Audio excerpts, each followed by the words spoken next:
আমি রাজা হব না, হব না, হব না।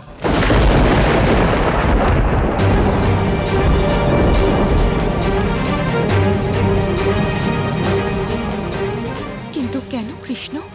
কৃষ্ণ দাদু ভাই, তুমি তো কংসকে বধ করেছ, তাহলে নিয়ম অনুসারে তুমি মথুরার নতুন রাজা হবে। আর কানাই, যদি তুমি মথুরার রাজা না হও তাহলে আর কে হবে? রাজা তাকে বানানো উচিত যে এই পদের যোগ্য। শুধুমাত্র এই জন্য যে আমি কংস বধ করেছি তাই আমাকে রাজা বানিয়ে দেওয়া এ তো অন্যায় হবে।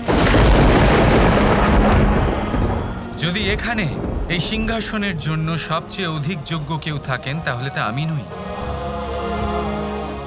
তিনি হলেন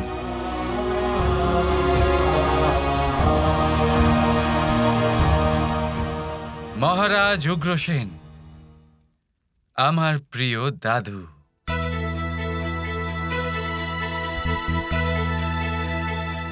যার থেকে এই সিংহাসন ছিনিয়ে নিয়ে কংস রাজা হয়েছিল।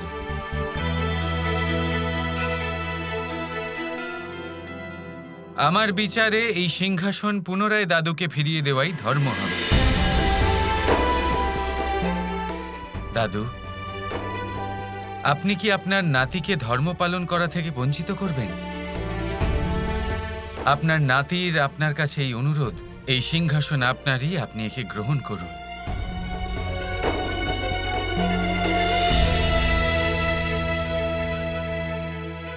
আর মথুরার মহামাত্য হবেন আমাদের প্রিয় অক্রূর। মথুরাকে এনার থেকে অধিক আর কেউ ভালোবাসে না, আর এনার নিষ্ঠা কারোর কাছে অজানা নয়। তাহলে বলো সবাই, মহারাজ উগ্রসেনের জয়, মহামাত্য অক্রূরের জয়। আমরা গর্বিত তোমার জন্য কৃষ্ণ। পুত্র, যে সিদ্ধান্ত আজ তুমি নিয়েছ তা সোজা নয়। এটা প্রমাণ করে যে তুমি মহান। আজ আমার গর্ববোধ হচ্ছে যে আমি আর যশোদা তোমার পালন পোষণ অত্যন্ত কুশলতার সাথে করেছি। নিজের দাদুকে সম্মান দিয়ে, তাকে তার মুকুট আবার ফেরত দিয়ে তুমি আমার এবং তোমার মা যশোদার মান বাড়িয়েছ। কৃষ্ণ দাদু ভাই, আমি এই মুকুট তখনই গ্রহণ করব যখন স্বয়ং তুমি এটা আমার মাথায় পরাবে। এ আমার সৌভাগ্য মাতামহ। আসুন। কৃষ্ণের জয়, মহারাজ উগ্রসেনের জয়, কৃষ্ণের জয়।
কানাই, এসব কি?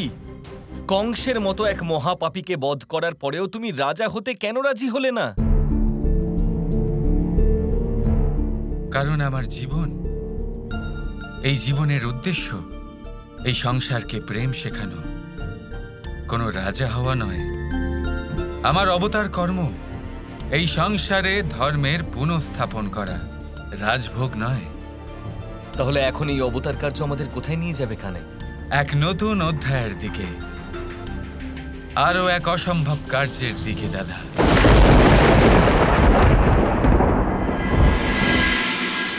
গৃহপতি মশাই, আজ আপনি এই সভা কেন ডেকেছেন?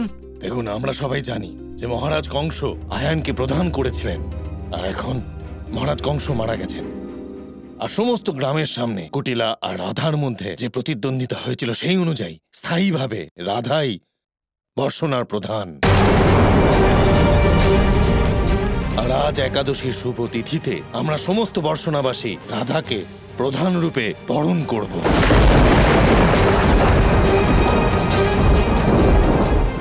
বাবা, রাধা প্রতিদ্বন্দ্বিতা যতই জিতুক, কিন্তু রাধার এখনো বয়স হয়নি। এত বড় গ্রামের দায়িত্ব ও কিভাবে বহন করতে পারবে? আর রাধা নিজেও এই কথা বোঝে। আপনি ওকে জিজ্ঞাসা তো করুন, ও নিজেই ভয় পেয়ে না করে দেবে। কথাটা তুমি ঠিকই বলছো কুটিলা। বিষয়টা শুধু একবার প্রধান হওয়ার নয়, এটা স্থায়ীভাবে প্রধান হয়ে থাকার ব্যাপার। সেই জন্য আমাদের রাধাকে একবার জিজ্ঞাসা করা উচিত যে এই কঠিন কাজেও প্রস্তুত কি না।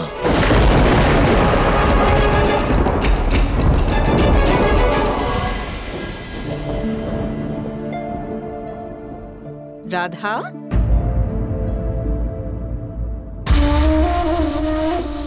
কোথায় যাচ্ছ? মা, আসলে বাবা সভার আয়োজন করেছেন।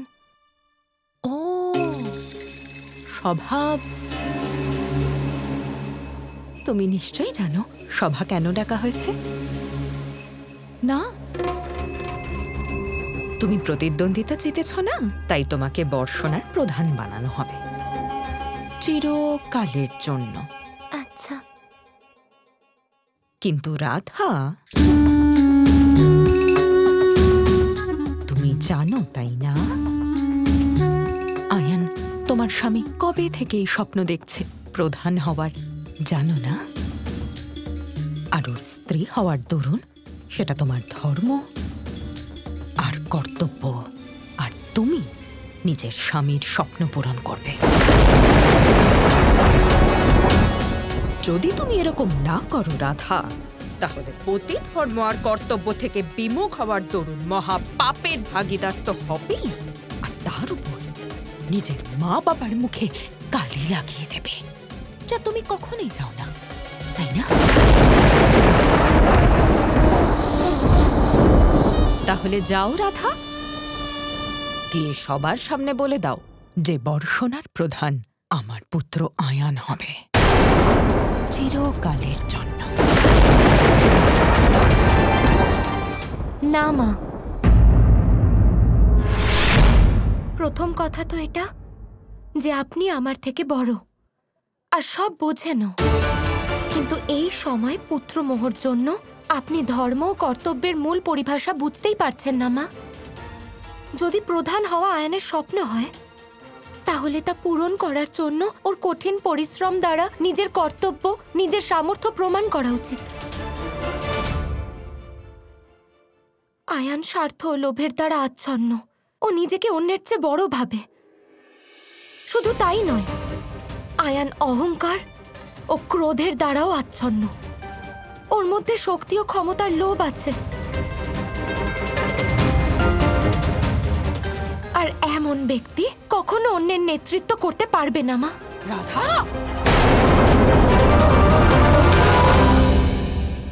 যা সত্যি তা শোনার ক্ষমতা রাখুন। এক পত্নীর ধর্ম এটা নয় যে সে তার স্বামীর সব ইচ্ছা পূরণ করবে, বরং এক পত্নীর ধর্ম এটা যে সে তার স্বামীর জন্য সব করবে যাতে তার মঙ্গল হয়। এক পত্নীর সেই কর্ম করা উচিত যা তার স্বামীর জন্য সঠিক, তখনও যখন তার স্বামী তাকে ভুল বুঝছে, তবুও তার সেই কর্ম করা উচিত। আর দ্বিতীয় কথা এই মা, আমি আমার সম্পূর্ণ জীবন বাজি রেখে, নিজের কৃষ্ণকে বাজি রেখে এই প্রতিদ্বন্দ্বিতা জিতেছি। আর এই প্রতিদ্বন্দ্বিতার জয়ের সম্মান করাই আমার ধর্ম। আমায় এই জয় স্বীকার করতেই হবে। আমাকে বর্ষণার প্রধান হতেই হবে।